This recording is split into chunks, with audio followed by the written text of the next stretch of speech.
এই যে বিদেশে যারা, এমনকি আমেরিকা যুক্তরাষ্ট্রে এই যে তুলসী গাবার্ডের কথা বলা হচ্ছে, তুলসী গাবার্ড কে?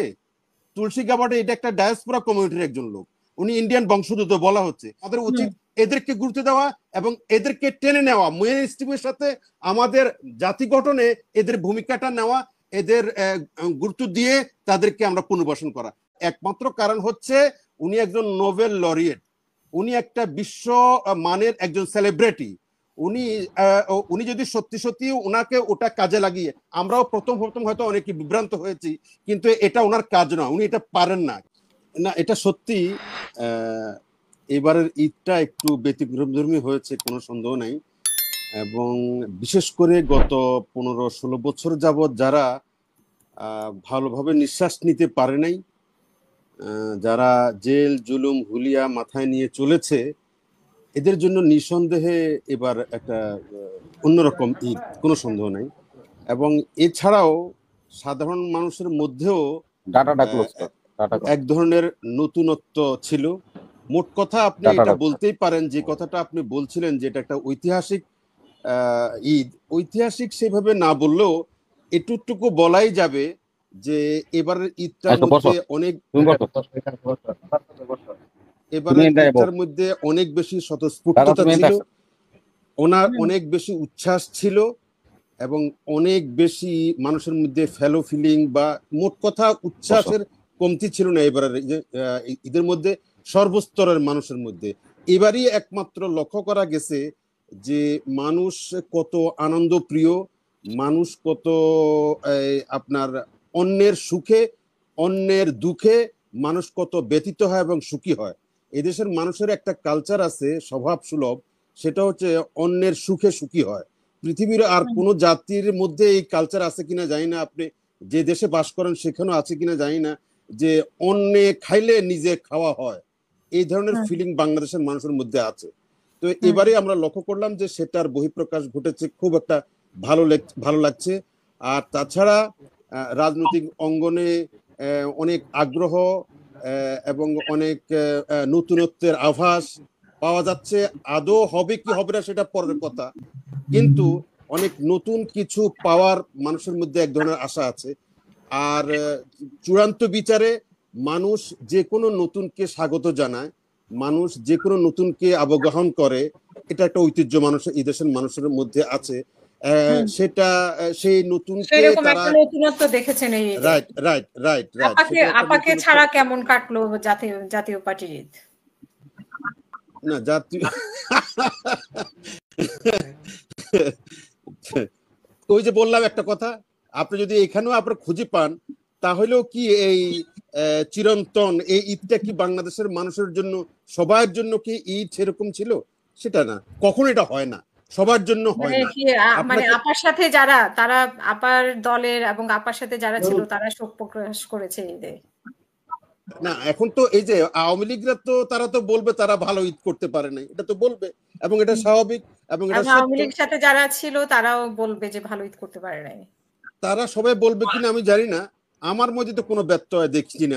আমি যেরকম আগে ঈদ করছি এখনো সেরকম করছি, আগে যে আমার অনুভূতি যেরকম ছিল এখন সে একই অনুভূতি, আমার মধ্যে কোনো হেরফের হয়নি, এটা আমি নিজে বলতে পারি। তবে আওয়ামী লীগের যারা আপনার সাথের লোক, এটা আপনি ইনডাইরেক্টলি স্বীকার করলেন।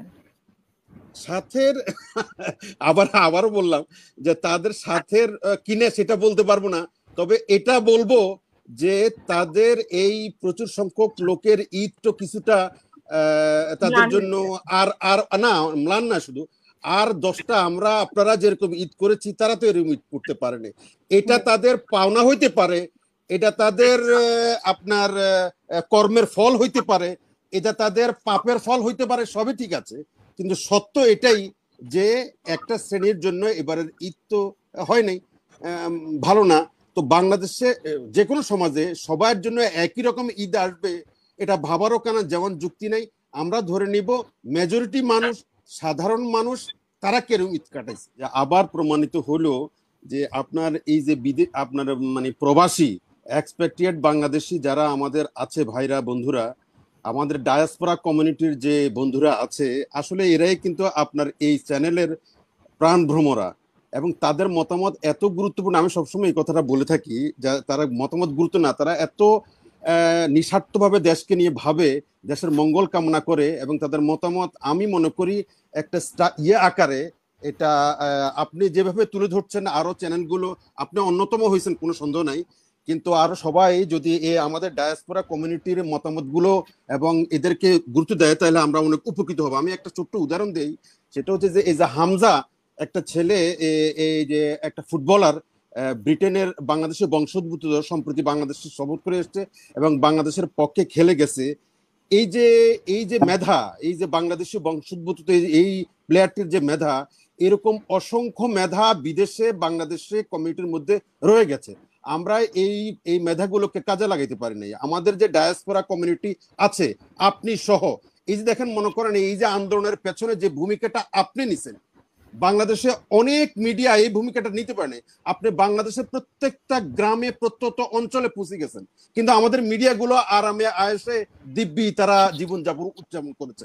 ঠিক তেমনি এরকম আমাদের কমিউনিটি যারা আছে, দেখেন আমি একটা কথা বলি, যে এই যে বিদেশে যারা, এমনকি আমেরিকা যুক্তরাষ্ট্রে, এই যে তুলসী গাবার্ডের কথা বলা হচ্ছে, তুলসী গাবার্ড কে?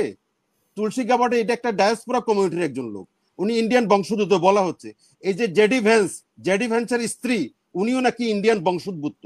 এখন দেখেন, এরা আমেরিকান, এরা অন্য, এটা সত্য, কিন্তু এরা যখন গুরুত্বপূর্ণ পদে থাকে, তখন এটা ভাবার কোনো যুক্তি নাই যে তারা মানে সম্পূর্ণরূপে বায়াস মুক্ত হয়ে তারা কিছু না কিছু, তার একটা টান এবং তার একটা মায়া মহব্বত, তার দেশের জন্য, তার যেই দেশে মানে অরিজিন, যে দেশে সে জন্মগ্রহণ করেছে, সেটার জন্য তার থাকতেই পারে, থাকাটা স্বাভাবিক। আমি যে কথাটা বলতে চাইবো, যে আমাদের এক্সপ্যাট্রিয়েট কমিউনিটি, এই ডায়াসপোরা কমিউনিটি, এদেরকে আমাদের সরকার, যে কোনো সরকার উচিত এদের সম্পর্কে, এদের শক্তি সামর্থ্য সম্পর্কে এবং এদের স্কিল সম্পর্কে, এদের এদের শক্তি, আমরা শুধু এদের টাকা পয়সাটা কাজে লাগাই, আমরা শুধু এদের কাছে টাকা চাই, আর কিছু আমরা কিন্তু চাই না। কিন্তু এরা যে অনেক কিছু দিতে পারে নিঃস্বার্থভাবে, অনেক কিছু করতে পারে, আমরা বারবার এটার প্রমাণ দেখতে পাচ্ছি। তো আমাদের উচিত এদেরকে গুরুত্ব দেওয়া এবং এদেরকে টেনে নেওয়া, মেইন স্ট্রিমের সাথে আমাদের জাতি গঠনে এদের ভূমিকাটা নেওয়া, এদের গুরুত্ব দিয়ে তাদেরকে আমরা পুনর্বাসন করা। দ্বিতীয় জিনিসটা যেটা আমি বলতে চাইবো, সেটা হচ্ছে চীন সফরকে কেন্দ্র করে আমাদের রবি ভাই, উনি তো আগাগোড়া একজন পলিটিশিয়ান লোক, পলিটিক্স চমৎকার কথা বলেছেন, এটার সাথে দ্বিমত করার তো প্রশ্নই আসে না। খুবই গুরুত্বপূর্ণ একটা প্রশ্ন রেজ করেছেন, খুবই গুরুত্বপূর্ণ, যেটা এন্ডোর্স করেছেন আমাদের কলিমুল্লাহ স্যার। ওনার বক্তব্যটাকে আমি নিজেও এন্ডোর্স না করে পারি না, যেহেতু একটা খুবই রাজনৈতিক ইস্যু। যে কোনো কিছু আপনার একজন দর্শকও চমৎকার করে বলেছেন, রাষ্ট্র পরিচালনা করবে রাজনীতি, তাদেরই ভূমিকা মূলত। আমি সংক্ষেপে দুইটা কথা বলবো। একটা হচ্ছে, সত্যি এই সরকার যত প্রলং করবে, এই ইউনূস সরকার যত দীর্ঘায়িত হবে, তত বাংলাদেশ একটা আইডেন্টিটি ক্রাইসিসে ভুগবে, বাংলাদেশ তত একটা ইমেজ ক্রাইসিসে ভুগবে। এই সরকার একটা ইমেজ ক্রাইসিসে আছে। এটা আমরা বর্তমান সরকারের প্রধান, উনি যখন চায়না গেছে, সেখানে এই আপনি যে বলছেন একটা চুক্তি হয়েছে এবং কয়েকটা সমঝোতা স্মারক হয়েছে, এসব এবং ওনাকে সবকিছু মিলে আমরা এটাই প্রমাণিত হয়েছে যে এখানে একটা রাজনৈতিক সরকারের কত প্রয়োজন, কত গুরুত্বপূর্ণ। আরেকটা জিনিস যেটা আপনাকে জানতে হবে, একটা এরকম ইউনূস সরকার কেন ইমেজ ক্রাইসিস এবং আইডেন্টিটি ক্রাইসিসে আছে। দেখেন, এই সরকারটা একটা টেম্পোরারি সরকার, সারা ওয়ার্ল্ডে তার ইমেজটা ওইভাবে ডেভেলপ করেছে, সারা ওয়ার্ল্ডে একটা অ্যাডহক সরকার। অ্যাডহক সরকারের সাথে কোনো দেশ, কোনো শক্তি, কোনো বৃহৎ শক্তি বলেন, ছোট শক্তি বলেন, তারা সম্পর্ক রাখে না। যদি রাখতোই, ওনার সাথে সম্পর্ক রাখে একমাত্র, শেষ করে দিচ্ছি, ওনার সাথে সম্পর্ক রাখার একমাত্র কারণ হচ্ছে উনি একজন নোবেল লরিয়েট, উনি একটা বিশ্ব মানের একজন সেলিব্রিটি। উনি যদি সত্যি সত্যি ওনাকে ওটা কাজে লাগিয়ে, আমরাও প্রথম হয়তো অনেকে বিভ্রান্ত হয়েছি, কিন্তু এটা ওনার কাজ না, উনি এটা পারেন না। কেন পারেন না? যদি পারতেন, তাহলে আজকে 8 মাসে আমাদের রোহিঙ্গা সমস্যাটা সমাধান হয়ে যেত, এটা হয়ে যেত। ওনার সেই ইমেজকে কাজে লাগিয়ে, কিন্তু সেটা হয়নি। একটা টেম্পোরারি ইমেজ, একটা অ্যাডহক বেসিস সরকারের ইমেজ দিয়ে এরকম একটা পাহাড় পর্বত প্রমাণ সমান সমস্যা সমাধান হয় না, সমাধান হওয়ার কথা নয়।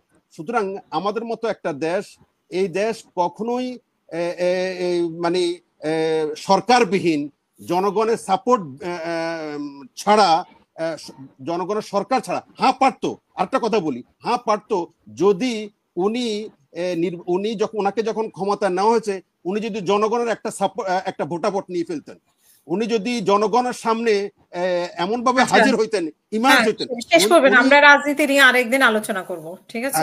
সেটাই সবশেষে যেটা বলবো সেটা হচ্ছে ওনার সরকারকে, এই সরকারকে প্রলং করা কোনোভাবেই উচিত হবে না।